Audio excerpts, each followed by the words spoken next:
1-0, le Vendée Globe, c'est parti.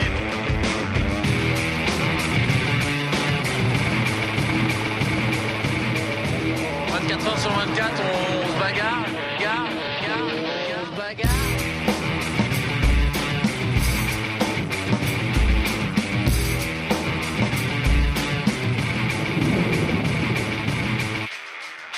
Bonjour à tous. Au programme de ce journal du Vendée Globe, les Sables d'Olonne en vue pour les premiers. Jean-Pierre Dick qui reste en course pour le moment et des réparations pour Tanguy Delamotte. On commence par regarder le classement de ce jeudi 24 janvier. L'écart entre François Gabard et Armel Lecléache a peu évolué avec à peine 10 000 de différence par rapport à hier.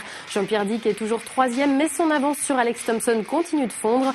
On retrouve ensuite Jean Lecam et Mike Golding. Dans le groupe suivant, il y a un petit changement avec Arnaud Boissière qui remonte à la 8e place devant Javier Santos, mais l'écart est très faible. Pas de changement par contre pour le reste de la flotte. La lanterne rouge Alessandro Di Benedetto est pointé à plus de 4000 milles du leader. L'arrivée se précise. Les deux premiers sont attendus au Sable ce week-end et après des conditions assez calmes au large des Açores, ils se préparent à une fin de semaine plus difficile. Écoutez Armel Lecléache. On est sous un beau soleil, on en profite un maximum. Et derrière, ça va se couvrir. Le vent va rentrer fort et on va avoir un week-end bien agité. Voilà. Et puis j'espère que tout va bien. On va se retrouver au Sable d'Olonne. En tout cas, merci encore à tous ceux qui m'ont encouragé, m'ont suivi depuis le début. Et à très très vite au Sable d'Olonne. Ciao, ciao. Le skipper de Banque Populaire continue de s'accrocher, mais remonter sur François Gabard semble difficile, voire impossible. Même si tant que la ligne n'est pas franchie, ils ne sont pas à l'abri d'un problème mécanique. Écoutez l'analyse de Michel Desjoyaux, gagnant de la dernière édition. Nous l'avons joint ce matin par téléphone. Les calculs de route font un écart qui se réduit à 6-7 heures à peu près. Et Armel Lecléache n'y pourra rien et François non plus d'ailleurs. Si les deux vont au même potentiel jusqu'à la ligne d'arrivée, l'écart sera sensiblement celui d'aujourd'hui. Il n'y a pas le choix. On est désolé pour Armel et on est désolé pour le suspense. Maintenant, tout ça, c'est hors problème technique. On l'a vu dans le passé avec des bateaux qui ont eu des gros soucis à l'entrée du golfe de Gascogne. Et donc, une fois de plus, tant que la ligne d'arrivée n'est pas franchie, le classement il n'est pas fait. Et la ligne d'arrivée, elle est au Sable d'Olonne, elle n'est pas au large des Açores. Et une avarie peut vraiment arriver n'importe quand. La preuve avec Jean-Pierre Dick qui a perdu sa quille il y a 2 jours. Le skipper est toujours en course mais doit être très vigilant. Pour l'instant, les conditions sont gérables. Mais en cas de difficulté, quand il y aura plus de vent, il devra prendre une décision. Écoutez-le à la vacation de ce matin. Je m'interdis tout de même de mettre des voiles trop grandes pour éviter que le bateau se couche sur l'eau dans une survente. L'idée c'est de remplir les ballasses pour donner un peu de stabilité au bateau.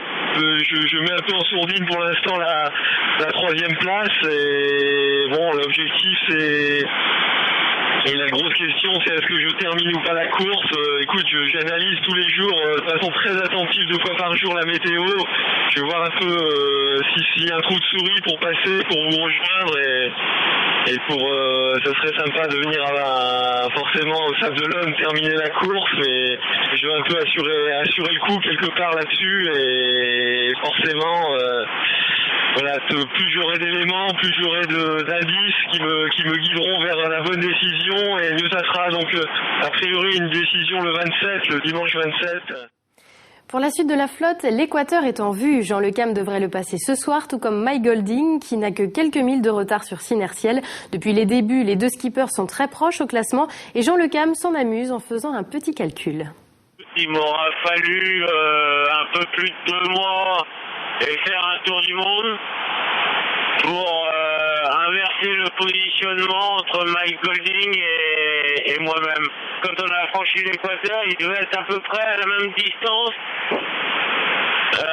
que je suis de lui devant. Donc ça veut dire qu'il y a un delta de 70 000 sur 2 mois. Bon, des fois 70 000, tu les prends une semaine en faisant une transat.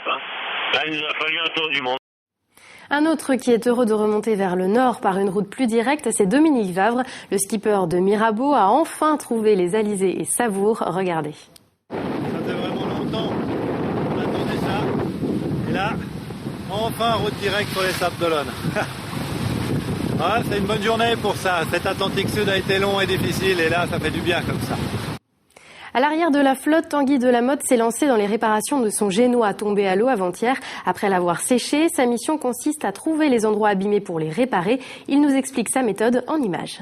Ce qui est bien, c'est qu'au moins il n'y a pas besoin de coudre, ça colle suffisamment avec le scotch double face structurel. Hops. Là, il faut bien frotter pour que la colle chauffe. On the road again.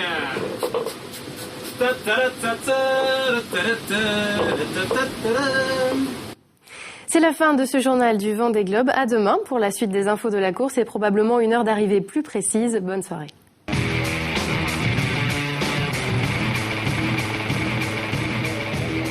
24 heures sur 24, on se bagarre.